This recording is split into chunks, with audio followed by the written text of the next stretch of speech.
Hello বন্ধুরা, ভালো আছো? ভালো তো থাকবেই। দেখো আজকে দুপুরে মেনুটা দেখো কি রান্না হয়েছে।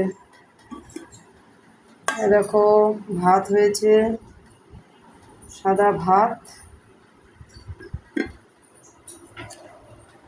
তারপরে বাঁধাকপির তরকারি, কচুর শাক,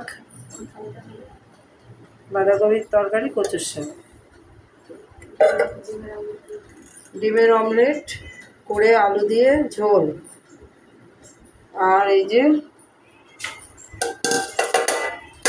এটা কি হচ্ছে, এটা পাঁচ মেশালি সবজি, বড়ি টড়ি দিয়ে, শশা, টক দই।